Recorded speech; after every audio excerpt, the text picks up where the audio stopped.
नमस्कार, प्रणाम।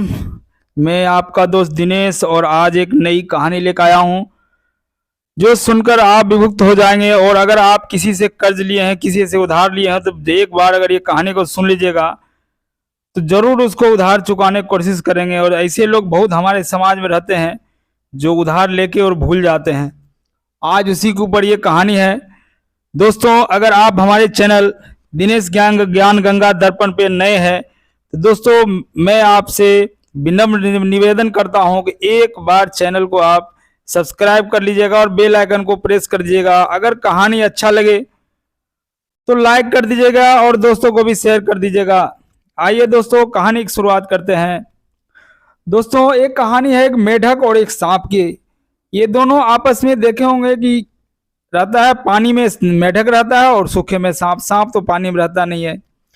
और एक छोटा सा तालाब था, वहाँ बहुत सारे मेढक रहा करता था और सांप भी वहाँ पानी पीने आता था।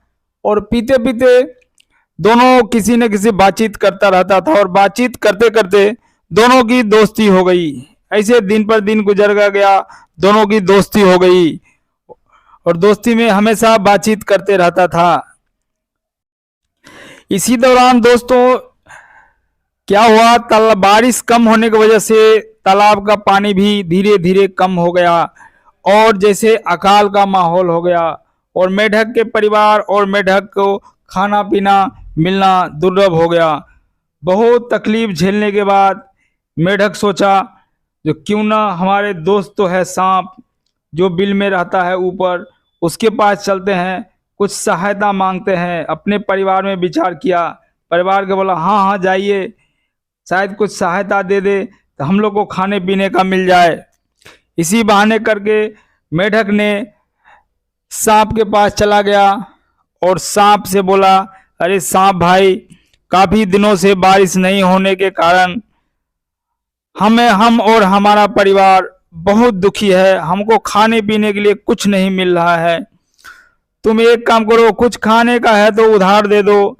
जैसे ही बारिश आएगा, बारिश पानी बढ़ेगा, मैं तुम्हारा पूरी खाने का सामान लौटा दूंगा, पूरा उधार लौटा दूंगा तुम्हारा।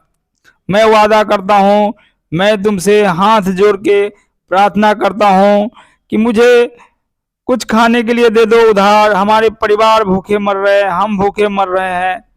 बहुत सोच समझने के बाद सांप ने कहा, ठीक है, उधार मैं दे देता हूँ, लेकिन तुम जब भी तुम्हारे पास आ जाएगा उधार के सामान, हमको तुम उधार चुका देना। मेढक बोला ठीक है। ऐसे ही समय बीतता गया, समय बीतता गया। दोस्तों, ये सावन का महीना, बारिश चालू हो गया। बारिश होने के बाद तालाब में पानी बहुत भर गया। तालाब में पानी भरने के बाद सांप ने सोचा काफी दिन बीत गया, अभी तक मेढक हमको उधार जो लेके गया था खाने पीने का सामान उन्होंने लौटाया नहीं। आप तो जानते ही है दोस्तों कि सावन के महीने में, भाद्र के मास के महीने में जब तालाब में या पोखर में पानी ज्यादा हो जाता है तो मेढक जो है बहुत क्रोम क्रोम बोलते रहता है। एक बार ऐसे ही सांप ने मेढक से कहा, अरे मेढक भाई, तुमने जो कर्ज लिया था, हमसे जो उधार लिया था, वो बहुत दिन हो गया और अभी तक तुमने लौटाया नहीं। क्यों नहीं लौटा रहे हो? अब तो तुम्हारे पास खाने पीने की कोई कमी नहीं है। दोस्तों, जैसे कि हमारे समाज में भी जानते हैं, एक बार जब आपसे उधार लेना होता है तो आदमी हाथ पैर जोड़ने लगता है, लेकिन जैसे आपसे पैसा ले लिया वो भूल जाता है। ऐसे ही हुआ, वो मेढक जो है सावन के महीना, भादों के महीना में पानी में ऐसे ही उल्टा पड़ा था। सांप के कई बार बोलने के बाद भी, अरे मेढक, तुम कब मेरा कर्जा चुकाओगे, कब मेरा कर्जा चुकाओगे? मेढक बोलता, ठीक है दे देंगे, ठीक है दे देंगे। जब भी सांप मांगने जाता, मेढक बोलता, ठीक है दे देंगे। आप लोग समाज में भी दे वही है, जैसे समाज में देखते हैं, मांगने जाओ तो बोला ठीक है दे देंगे, ठीक है दे देंगे, लेकिन देता नहीं है। ये मानसिकता है, हर जीव में, हर प्राणी में यही मानसिकता है।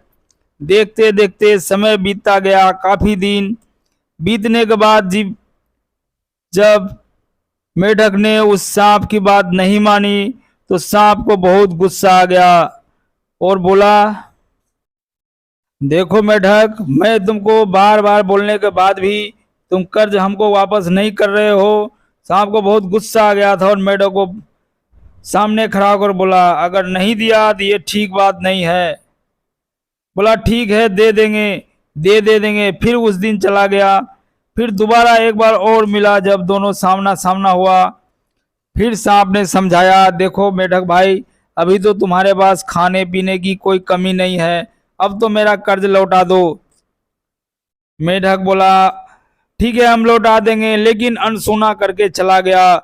जैसे ही आगे बढ़ा, सांप को बहुत गुस्सा आ गया और सांप ने मेढक को बोला, तुम दोगे कर्ज या नहीं दोगे वो बताओ।